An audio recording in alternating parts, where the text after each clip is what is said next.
All right, so like I said, I was doing some perusing. I was checking out YouTube, and I was checking out videos. People have done camera tests with this phone, not the Ultra, the regular 21 or 21 Plus. And I kind of came across the normal, some videos where people tune in things, and you could tell they may have photoshopped or maybe kind of improved kind of things. That's why I'm a big believer that if you're going to do camera tests and whatnot on a device, you should just really show what those photos look like straight up, right? There shouldn't be any edits or anything like that. So the one thing I found, though, there's not enough focus on the 64 megapixel telephoto lens and what that means for your photos if you decide to take advantage of it. And you might say to yourself, well, Zach, how do I take advantage of it? Is it not just there to take a photo? Yes, it's there to help take a photo in conjunction with the ultra wide and the regular wide lens. Okay. However, there is a setting on the phone so you can pick just that lens. You can pick just the telephoto lens. But there is one kind of small caveat. And I'm going to show you guys what that is. Your top lens there is your 12 megapixel ultra wide. Then you got your wide angle in the middle, and the bottom one is your telephoto. It doesn't really matter which, where they really are, but that's the placement of them. Okay. Normally, when you take a photo, when you launch the camera app, you zoom in, you zoom out, you pick your focus, this and that. You might go into pro mode, and the camera software utilizes all three lenses. Sometimes, depending on what you're doing. Obviously, if you're going ultra wide, you're primarily using that ultra wide lens. We're not going to get too technical about it, but that's basically how it really works. Now that we know about the lenses, we know we got ultra wide, we got our wide, and our telephoto. What I did this evening is I took some photos with the camera. And one thing I want to show you guys here. Now, I'm going to be really careful about showing you guys this because there's location data on here. But if you guys can see right here, that right there is just a regular photo under some really bad lighting. It's 1.66 megabits, okay, 4032 by 3024. That's the default 4:3, okay.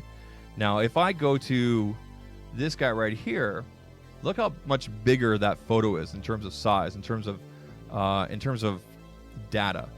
10.33 compared to if we go to 1.66. Okay. This photo right here at 10.33, this was taken with the telephoto. And again, you can see the size of it. 9248 by 6936. Now, what does this mean? That just means more data if you wanted to blow up the photo, things like that. Now, the reason I'm not showing you guys the photo through, say, Google Photos here tonight right now and through the phone is because I'm preparing this for my final review.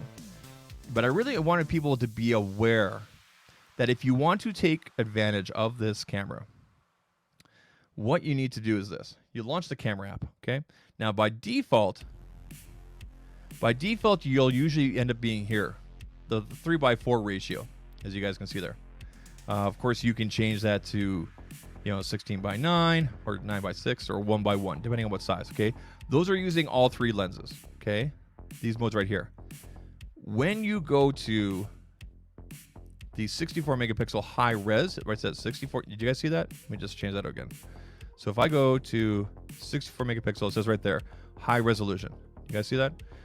When you go to that, it definitely zooms in. So if you guys look at the box as a reference here, okay, look at the box as a reference. Now if I go to regular 3:4, it brings it out a little bit, right? So be aware there's going to be some cropping going in because of that lens. Also, and this is the biggest thing I wanted to tell you guys, is it needs a lot of light. It really does. Those photos I showed you, and again, we're going to go back here. Camera number 2. It looks good on here. I probably could post it to social media and do some things with it. But honestly, it's not a very good photo because I was under some, I wouldn't say dark, but not the brightest light. Now, I have taken some photos with the 64 megapixel telephoto in some like daytime light, and they look phenomenal. When I met a friend last week for coffee, And when I was just standing there, kind of waiting for him out in the cold there, I took a picture of my coffee mug. You guys might, or my Starbucks coffee. You guys might remember this from Twitter. Well, when I went to go take the photo, the software prompted me to switch over to the 64 megapixel to take a nice bokeh photo.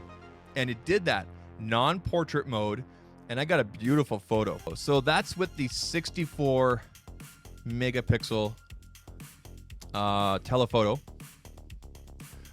And it says here high red lens. It's supposed to be high res lens, okay?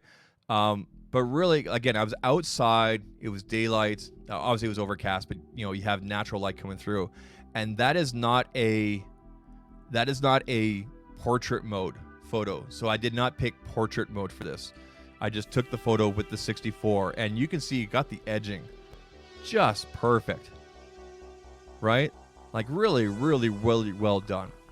So if you decide to pick up yourself an S21 or 21 Plus, and you're going to use that 64 megapixel to take some really awesome photos, like you want to get that extra detail in there, be aware you need light. You need lots of light.